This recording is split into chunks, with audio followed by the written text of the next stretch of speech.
Hi, welcome everyone to the DLH Talk Back with Daniel Sinclair. Dan, thank you so much for joining me to discuss your Chicago Med episode, When You're a Hammer, Everything is a Nail, which was season 7, episode 6. Thank you so much for being here. Thank you for having me. Yeah, little background on you, you know this, but others may not. You're a co-executive producer on Chicago Med. You've written for Rain on the CW, MTV's cult favorite Teen Wolf, and developed TV projects with AMC, USA, ABC, and Fox. You graduate from Northwestern University and majored in performance studies with a focus on creative writing for the media, and you do live in Los Angeles with your wife and 2 kids. What part of LA do you live in? We're in La Crescenta, Nice. so actually outside of LA, but not a lot of people know where La Crescenta is. So yeah, LA for shorthand, yeah. LA for shorthand, yes.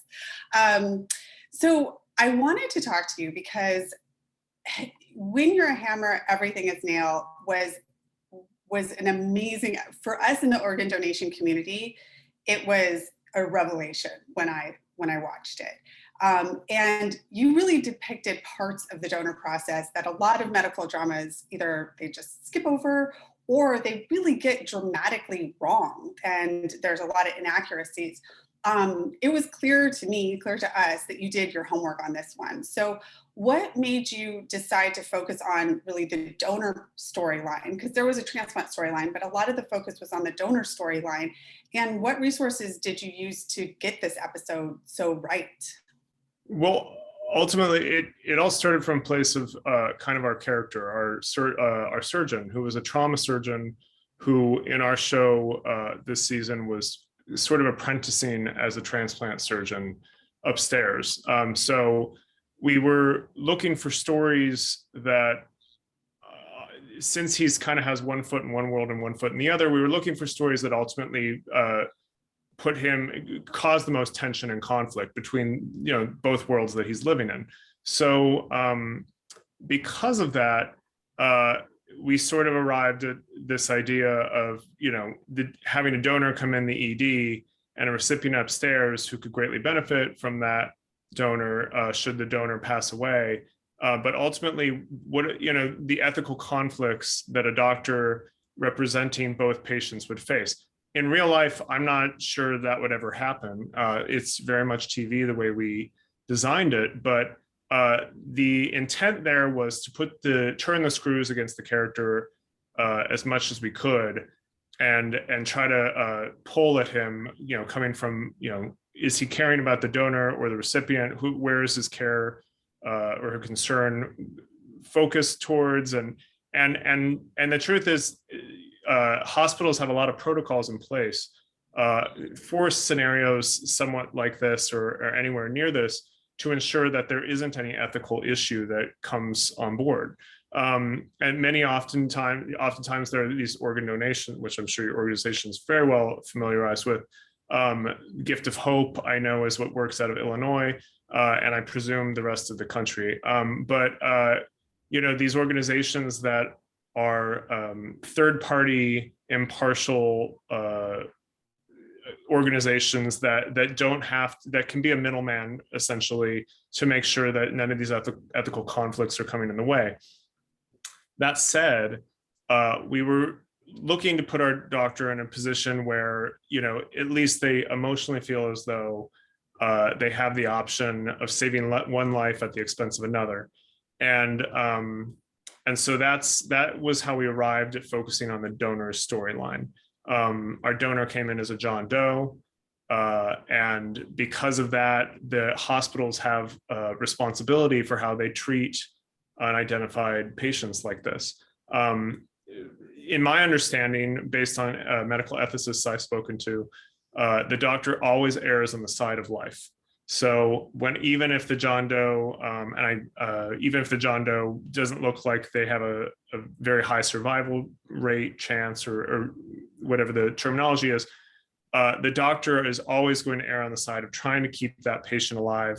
Ultimately with hopes that their identity will become available to the doctor in the hospital, that the next of kin will arrive, And if that doesn't occur, the hospital takes life decision measures into play, and they always err on the side of life. So, but given that, we were just kind of looking at trying to put our doctor in a position where, yes, all this is true. We want to save our patient. Of course, we want to save our patient. That's what makes us good doctors, especially in Chicago Med, where we have the best doctors in Chicago and the rest of the country and the world. But also, you have concerns for the people upstairs that are waiting, or and we try to put, it's all fiction, but we're trying to put our characters for the life and death stakes in such a position that they're really needing these organs to survive. So that was kind of how we arrived at this particular storyline. Well, that's fascinating, because I think you really did do a good job of putting him in that situation. And you're right, Gift of Hope is the nonprofit organ procurement organization that serves the Chicago area.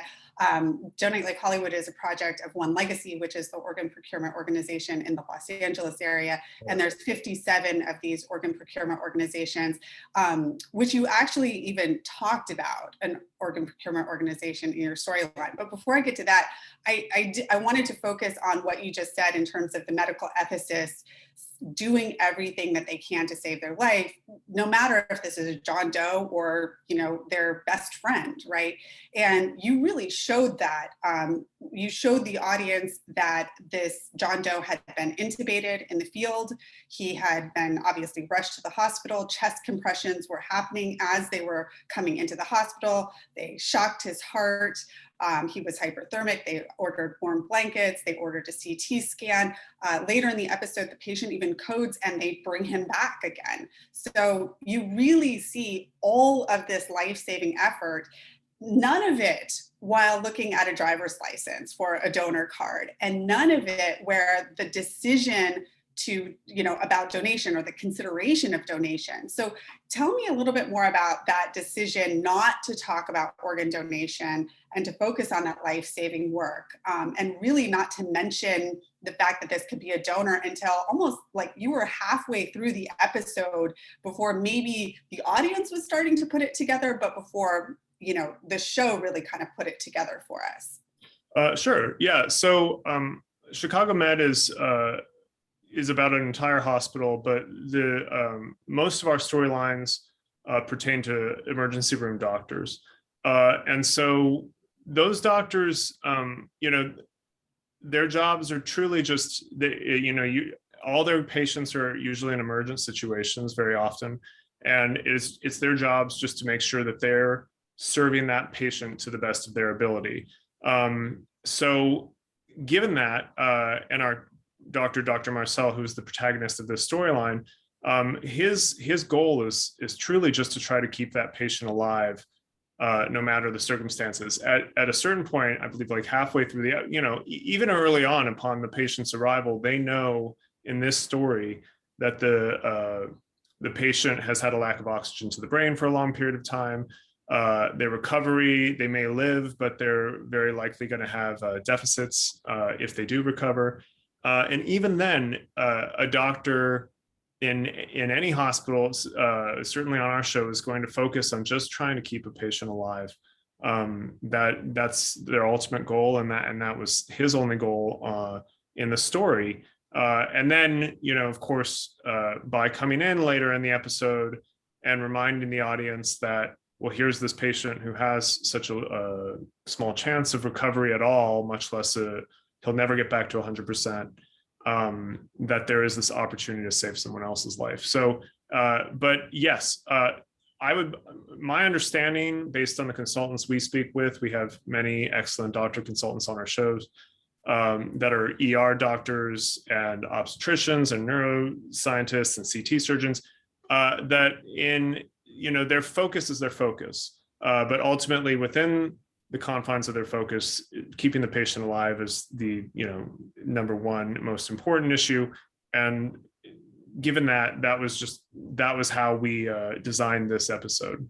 But for the sake of this storyline, and to allow our doctor to be even considering the notion, and it wasn't even his necessarily, it was the transplant surgeon who sort of came by, For him to even think about the possibility of what it would be like to have this person's liver become the recipient's liver, or the possibility of being the recipient's liver, that was why we put our donor patient in such precarious circumstances, and made their chance of survival so low narratively, was so it allowed our doctor, I don't know if you'd say the freedom, but the willingness to consider what that might be should the patient die at some point.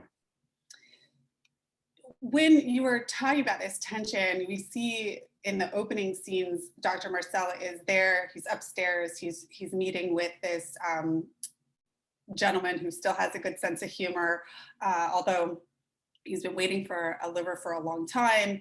And they come, both of the doctors, Dr. Blake and Dr. Marcel, come out of the patient's room, and Dr. Marcel says, it kind of makes you feel helpless. And Dr. Blake says, in transplant surgery, it's all about waiting. And, you had talked about setting up that tension between an ER doctor and, emergency department doctor now heading into transplant surgery. In the emergency room, you do. And in transplant surgery, it's all about waiting. So the sentiment felt so spot on. Did that come from conversations with your excellent medical team, or how did that sentiment of that conversation between the two doctors come about? Well, that particular dialogue, I'm not sure if that came from our consultants. However, it's just sort of when trying to put Dr. Marcel through this journey of moving into a different field of medicine, that part of that journey not just is the education of biology and anatomy and how and the difference in how medicine applies. It's really the mindset of the doctors as you're moving into different parts of a hospital. And what you discover talking to our different consultants, I would say as a writer, is that they really do, as I said earlier, it's all about keeping their patients alive. But of course, they're all, there's different sets of information that they all have to take into account all the time. And despite the fact that they all have the same ultimate goal, they really have very different jobs in many different ways. And so as we show the difference between where Dr. Marcel's first name is Crockett, where Dr. Marcel's headed versus where he's coming from, that was where that dialogue came from, is just trying to show that you're used to this sort of experience down in the emergency room. When you're upstairs here working in transplant surgery, it's, there are no immediate results. And just trying to put that doctor in a different mindset, or at least introduce him to that mindset as we then move forward into the story and into Crockett, Dr. Marcel's ultimate, overarching story over the course of the season, because that's going to be a big part of his learning process.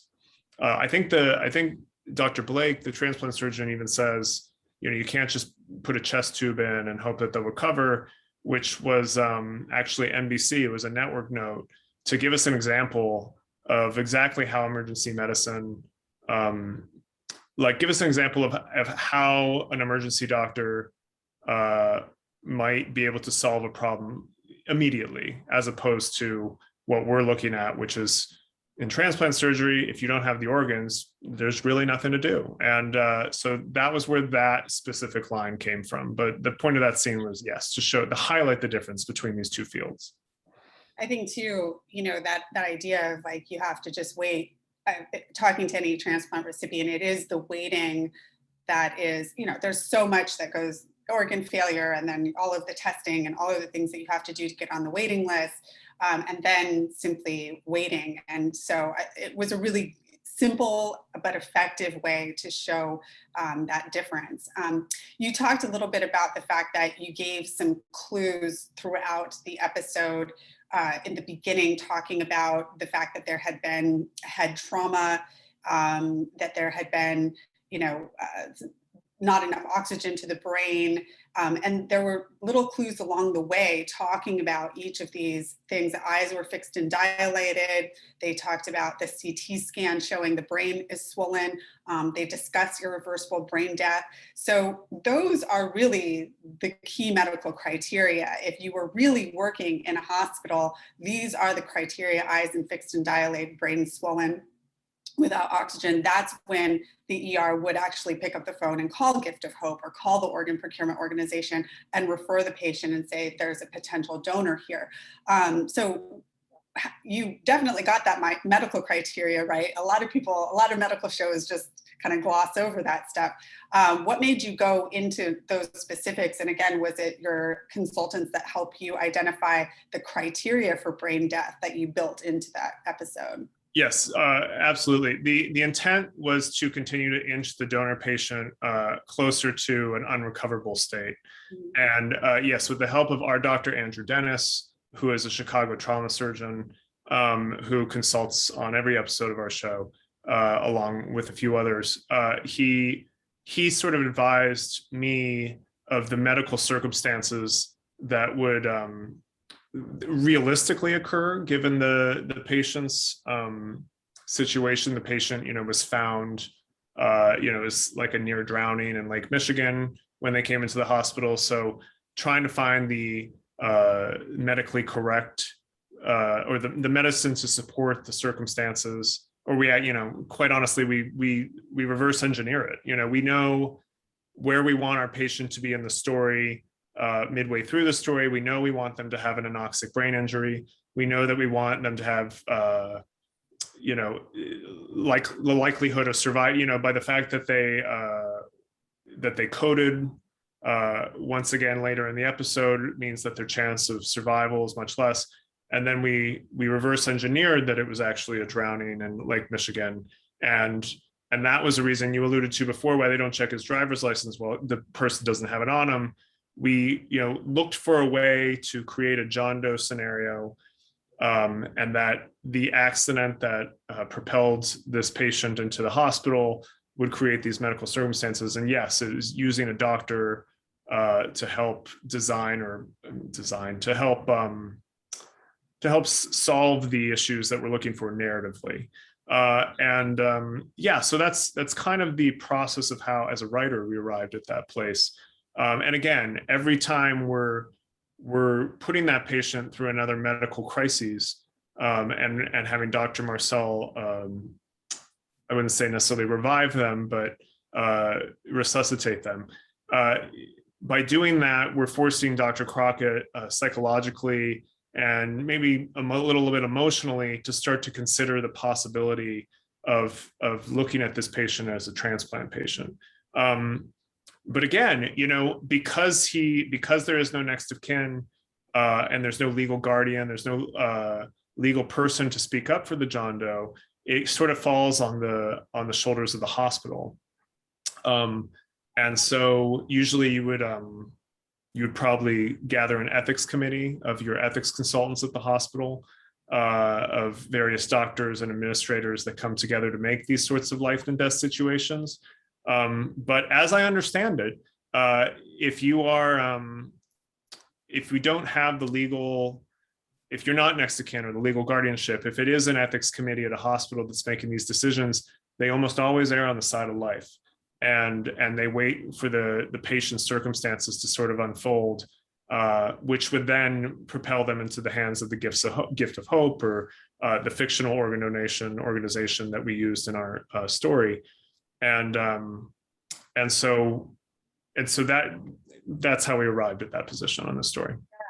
I don't think that a lot of people really know that drownings lead to potential donors. There's several actually moms of young children who have fallen into a pool, and it's kind of that near drowning enough where you can get a ventilator or get a heartbeat back, get them to the hospital, because those are all the criteria. But I don't think a lot of people know how that drownings can lead to this kind of brain trauma, head trauma, because of the lack of oxygen. So I think that was really interesting for people, just medically to know as well. You talked about the next of kin piece, and that played a key role. One of the things that I don't think people really understand is the role of next of kin when it comes to making medical decisions in a hospital. That it has, even if I wasn't married, but I was with a partner, it would still be my next of kin, which may be my parents, which is one of the reasons why we in the donation community have changed from next of kin consent to a legal registry where you can register and do first person consent and not rely on next of kin. But if you're not registered or there's no registry information, it absolutely relies on the next of kin. And it was pretty ingenious how Dr. Marcel figured out the next of kin through the hip surgery. But you talked about that. You talked about the role of the OPO. I mean, literally talking about Organ Donors of America, so your fictional OPO. You made sure that the organ didn't go to the guy upstairs, that it was going to somebody else in Milwaukee, to a transplant recipient. So, usually a show will introduce you to the recipient and, hey, there's a donor down the hall. And it's one of the things that drives transplant recipients in particular crazy. I'm sure. That's not the way it works, Right. You talked about DCD donation. You kind of glossed over it, but I think that's the first time I've ever heard reference of donation after cardiac death, DCD donation, or ever seen a storyline about DCD donation. And you even threw in some statistics that 7% of transplants come from living donors. So deceased donors are really the primary way that people receive their transplant. So it was almost like you were creating a PSA for us. So thank you. I don't think that was your intention, but I have to say that including a lot of those facts in the storyline really helped us in the donation and transplant community, because a lot of people know about organ donation because of what they see on television, because it's so rare for people to have a personal experience. So people believe what they see. So you've talked a little bit about this, but there's a lot of facts that you put in there. So tell me about that. Well, as a start, I don't have any medical background, outside of my limited experience, my personal medical history. I don't have an education in medicine. And I quite honestly didn't even watch a lot of medical television before I started working on Chicago Med. And this is true of any of my writing experiences and most writers I've met in Hollywood and I presume outside of Hollywood as well, is that when you're writing stories like this, you're really getting an education yourself to try to make the most realistic sounding or story. You're kind of educating yourself as you do it. And so in terms of organ donations and transplant, I have to be honest, I knew truly very little. This is my second episode on this show where I do talk about organ donation, and even the first, I dipped my toe in the water the first time of season 4 of this show, and now here I am again. And so all these things, DCD donation, even how the recipient not getting the organ was at my call, actually for narrative reasons. But again, all this is with the help of Dr. Andrew Dennis and our other consultants. I'm learning as I'm trying to find my way through the story. So that's how I arrived at a lot of this information. And also, I'm trying to make my character sound like he knows what he's talking about. And because I certainly don't. And so very often I'm relying on the help of these consultants to put the right words in their mouth. And then just along, to make the story believable, I end up doing a ton of research on it, which is where I think I came away with that 7% statistic that I can tell you was not in the back of my head. I did not know that until I sat down to write this particular story. Regarding not having the organ go to our donor, or I'm sorry, to our recipient in this particular story. And by the way, we've done that trick many times. The one that makes medical professionals sort of pull their hair out by finding out that, or by watching a show in which the organ goes across the hall. We didn't do that in this episode, in part to make it more realistic, but also to for our characters' sake. You know, once the idea of organ donation becomes a part of the story, it's because Dr. Blake from upstairs, our transplant surgeon, comes downstairs. She's heard about John Doe. She sees that John Doe has, had to be resuscitated again. And at that point in time, she says we should check the patient's blood type for a liver donation. Now, my assumption and what I've heard from every other doctor is that is very unrealistic. That in itself is unrealistic. And it sort of belies an ungenerous look at transplant surgeons. So part of the reason we didn't want her patient to receive this organ was so we could get to the final scene of the episode in which Dr. Marcel says, I feel a little uncomfortable about what I did today by identifying John Doe, which we haven't discussed, but he helps come to the point of identifying John Doe and bringing in a next of kin who ultimately decides to have the organ donated. And at that point, Dr. Blake can then sort of alleviate any ethical issue. The audience at this point might be looking at Dr. Blake as some sort of vulture, right? Who's down there saying like, let's see if the blood type matches our recipient upstairs. But her response is, as hopefully was one that sort of painted her in a different light. That showed that she is concerned about, that a patient in Milwaukee now has a chance to survive. And thank God that the organ itself is going to go on to hopefully live another life, regardless of, because it was very clear that had it not John Doe, it had just, and John Doe had just died without any organ donation process in play, that would have been the end. And so in that regard, it sort of portrayed Dr. Blake as someone who's just sort of, he was only interested in organ donation as a whole, right? She's a transplant surgeon who's not only looking out for her own patients, but in this case, every patient who's in need of a liver or kidney or what have you. And that was sort of, that narrative choice was there to sort of, to show us that this is much more complicated than a black and white issue, where we didn't want there to be good doctors and bad doctors. We don't want to portray that there are doctors out there that only care about their patients at the expense of others. We want to show that this is a much more nuanced conversation and issue when it comes to organ donation, because it really is. It's a very there's a lot of ethical boundaries and issues that could come up. Certainly in the sort of story that was written in this episode. And I have to say, the way that Dr. Marcel arrives at identifying John Doe, it's sort of very briefly alluded to, is that there is that the patient has an artificial hip that they identify when they come in, and that there's a microchip in that artificial hip that Dr. Marcel is able to scan the chip and identify the patient to. And I have to give it up to my fellow writer on the show, Gabriel Feinberg, because that was definitely a moment when we're like, okay, we have to figure out how Dr. Marcel identifies the patient.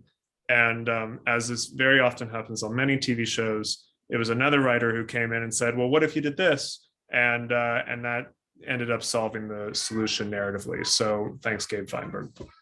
It was an elegant solution of how you were going to get that next of kin and identify the John Doe. So, because I was wondering if it was going to be up to the hospital now to make that ethical decision, which again is something that does happen. But this was really an elegant way to do it. The other, key part with this dynamic between Dr. Blake and Dr. Marcel is when Dr. Blake is down and sees the John Doe, and the head of the ED says, I don't believe this is your patient, right? And says to her, Dr. Marcel is very much keeping this patient alive. And really, and then gives Dr. Marcel a talking to. When you're down here, you represent the ED, and these patients deserve just as much care and concern as any patient upstairs. And that there is the biggest myth that people have about organ donation. This is the number one reason why people don't check yes at the DMV, is because they believe that if they have a donor dot, that they won't work as hard to save you, that the ambulance, from the paramedics all the way through to the ER, they're going to be thinking about the person upstairs. They're going to be thinking about the transplant recipient and not about you. And I think that fear comes from a lot of different places. But part of it comes from Hollywood, because so often someone comes in, they're looking at the donor card, and it's not necessarily that they change the course of action, but it's that the idea of the organ donation is embedded, because very often on these medical shows, the doctors are doing everything. They're surgeons. They don't have their little specific places. So that, again, I guess you've already answered this question, which is, why did you do that? But, it was to show the tension between Dr. Marcel and Dr. Blake, and where he was going in that messaging. Were you aware, though, of that myth and misconception? Did you mean to debunk the myth for us? Well, perhaps a little bit. I actually listened to, I can't remember if it's a TED Talk or a Radio Lab. I think it feels like a podcast about, the topic was about organ donation over multiple different countries, and how, very often that box you check on your driver's license or your whatever proof of identification you use in various countries, how the question came about where it was like, why are some countries have a preponderance of organ donors while other countries do not? And this doesn't even necessarily answer your question, but I found it quite fascinating. I'm almost sure it was Radio Lab. I can like hear the podcasters, the voices in my head. But what they discovered was that a lot of people, it's not that different nationalities are more willing to be organ donors or not. It's very often how the forms are filled out when you register for your license. So I believe in America, it's check this box if you'd like to be considered an organ donor. I'm an organ donor on my license, and I can't remember what the percentages are, but there are some countries where the question is, check this box if you'd like to opt out of being an organ donor. And in those countries, very often the organ donor rates percentages are so much higher, in part because of the way the form is designed and whether people have to check it off or not. So it actually kind of begs the question of are people adverse to organ donor? And I'm sure that when asked questions in the context of why did you not check the box as an organ donor, many people would point to Hollywood and to narrative storytelling, because for the most part, my guess is that's their only experience with organ donation. But that's when asked questions under the context of is this why you are not registered as an organ donor, or why you are? But a bigger question might be, is the way we're registering citizens as organ donors or not, is that in and of itself the reason we have more or less organ donors per country? Now that becomes an American, in the case of every country, it becomes a legal question. Does the state have the right to just uniformly identify everyone as an organ donor and then allow them to opt out should they choose to do so? And then in America, that certainly wouldn't be the case, as autonomy is incredibly important. And so therefore the question is posed, would you like to opt in to be an organ donor? But it's a kind of a fascinating question. And I must say, when considering writing a narrative story about it, we do consider how what the audience will take away. What is our moral obligation as storytellers in terms of what an audience is going to take away from this story? And so therefore, there are some topics that are virtually impossible given the, given where we're telling the story to even talk about. But in this case, we always want to portray organ donation as something that, that is a absolutely necessary and important cause and just a part of life that really hopefully is not feared. When it comes to life and death matters, there's all sorts of every person's different, right? And every person perceives things differently, and there's never going to be a uniform position that every human being can agree on when it comes to what's right and wrong. When it comes to certain surgeries, and when you introduce religion, there's certain things that some religions don't even view as appropriate. When it comes to blood transfusions or something along those lines. So it's kind of difficult as a storyteller to start telling stories, and you don't want to offend anyone, of course. You always want to portray certain medical treatments and something like a organ transplant or any sort of surgery with you want to portray it in a positive light, and therefore that is one reason we want to make sure we're protecting our doctors from looking like organ harvesters or something awful like that. And yes, and really ultimately, very often narratively, it's to protect our storyteller, our characters on our show, because we want our audience to sympathize with and identify with those characters. But we also want to portray them realistically. And by and large, I believe that the medical professionals that are working in this industry, in this field, they really have the best of intent. They truly. And therefore, you want to portray that realistically. And that's always a goal of our show. And when discussing the subject, for sure. I'm sorry, Tanaya, I lost you. Sorry. No. I was just muted. There was a siren that went by, actually. Okay. Well, you might have heard my children coming home. Doing their job. I want to listen to that podcast. It's interesting because yes, there are certain opt-out countries, and Spain is always the one that everyone points to. But further research, I'll share another piece of research that was done in the United States showing that actually our system is more effective than any other system, or more effective than an opt-out system. Because if you think about it, the American system has 2 points of contact. We have the opportunity to get people to say yes while they're alive, and that's a legally binding document. So my yes is a yes. I don't need next of kin consent. But if I was eligible to be a donor and I wasn't registered, then my next of kin gets approached as well. So we actually have two opportunities to discuss it. Whereas if I'm opted out and I'm eligible to be an organ donor, then no one can discuss it. And since only 1% of people who die in a way with all of these criteria that you mentioned, the head trauma and all of that kind of stuff that lead to the eligibility for an organ donor, less than 1%.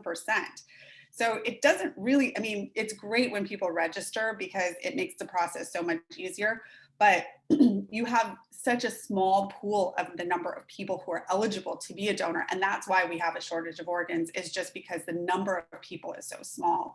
But yes, when they're afraid, when they fear the system, fear the process, or don't think that it's going to be just for them and that they themselves are going to be put at risk by putting a checkbox, it really does stop people from wanting to opt into our system. So that's really interesting. And I love, because writers too, I find this a lot when I'm talking to writers. They're like, well, I was listening to something on NPR, or I was listening to something on, and really just living out in the world, listening to news, listening to content, and then finding it interesting. One of the things you said was you didn't know much about this. And so it comes from kind of that inquisitive mind. Do you think that all writers, is that one of the essence of being a writer, is sort of just having an inquisitive nature? And then when you think something's interesting, you're like, oh, others might find this interesting too. I suppose so. It's a good question. Yes, I think it's also, as I've gotten older, it's I can only really speak to myself, right? So or I guess my writer colleagues or friends. But yeah, I think I think I was once asked a question, why do you want to be a writer, right? When I was in college studying to do this. And at the time, I think my answer, and this is very personal, right? For my answer, revolved around probably like wanting attention, or wanting, the idea, the notion of wanting people to listen to you or to hear your thoughts and opinions.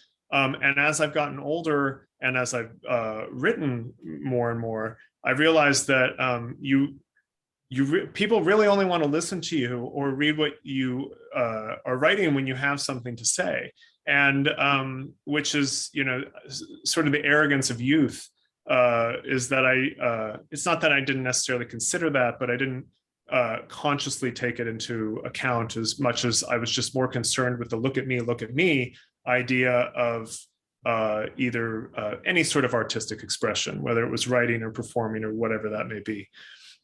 So, the more wisdom you acquire, just the wisdom of age, of just information you're able to devour and then sort of mold into some sort of narrative storytelling, that makes your storytelling better. And so just, if you want to be a writer, you want people, to read your stories, right? And therefore, kind of gaining, devouring as much information as possible is to some degree necessary when telling certain types of stories. Certainly, when working on a medical television show, like that was a totally foreign world for me to enter. And at that point in time, I really had to take in as much as I can, whether it was podcasts, certainly a lot of different publications, books by authors who are various doctors that have written books and things like that, and truly just talking to doctors. I mean, that it's information is for me personally is always best when it's coming from person to person, because especially if it's someone who's lived the experience, because I'm now listening to their emotions behind the story. I'm getting it in a story form, which is, I guess, my best form of communication. But yeah, I would say by and large, I think most writers are that way. And then I'm sure there are others that it's just a personality of who they are, and they're entertainers of sorts, and they don't necessarily require certain types of information to allow them to tell their stories. It's all given, it all changes given the context of the story. But yes, I would say by and large, writers are big consumers of information. They certainly read a lot, most writers. So there's that, I would say, is true. Yeah. I would imagine on these medical shows too, just, coming into, do you think, I haven't ever asked a writer this question, but organ donation does appear in a lot of storylines. It's funny because I tell people what I do and I help the entertainment industry tell more authentic stories about organ donation. They're like, that's a very niche job. Like, is that even a job? And I was like, well, you would be surprised how many, obviously the medical dramas love organ donation, but it appears all over the place. It pops up constantly. What do you think it is about organ donation that makes it such compelling content for so many? I think it's, well, a couple things. I think the stakes are very high. Very often when telling compelling stories, you want to have life or death stakes, and it's just baked into the cake with organ donation, right? It's and then you also have two parties that are you have the donor and the recipient, and that there's sort of like a two different stories that can come together. So there's the opportunity to tell one narrative story that dovetails into a totally different one, and then the place where they connect is also a story in and of itself, because of the doctors. Quite honestly, the doctors very often, because there's so many rules and there's a protocol for them to follow. Their stories may not be nearly as interesting as the donors or the recipients, which are free from those formalities that need to occur in the middle of a transplant story. So I would say that given the stakes of the situation and the ability, the freedom that the storyteller has to tell a story of where the organ is coming from, and then to continue to tell a story of where it's going to go. And also the idea of you don't necessarily need to tell the whole story. You can just tell the story of the person the organ belongs to, and whatever that story is, and you never even need to get to the recipient. And then vice versa, you could just tell the story of a recipient, which we've seen a lot in all of entertainment. That those story, right there is a story. And then of course there's the chance that the organ doesn't take, and that patient is going to find themselves looking for another opportunity to potentially receive another life-changing experience of receiving an organ. So I think because the stakes are so high, because it's such an emotional such an emotional experience for everyone involved, and ultimately because I think it inspires hope, and ultimately, for the most part, I think when people watch some sort of piece of entertainment from Hollywood, whether it's movie or TV show, or even just reading narrative fiction, at the end of the day, not always, but it feels good to walk away with a good feeling. And the stories here are really, it's just so life affirming and uplifting when you see a story or an organ donation story succeed in the story. And then on the other side of the coin, when it doesn't succeed, it's such intense drama and so emotional that those stories also are so compelling. So for those reasons, I think that's why it's so often a narrative world that is explored. I know there was a show, I'm not sure if you were working with Donate Life Hollywood at the time.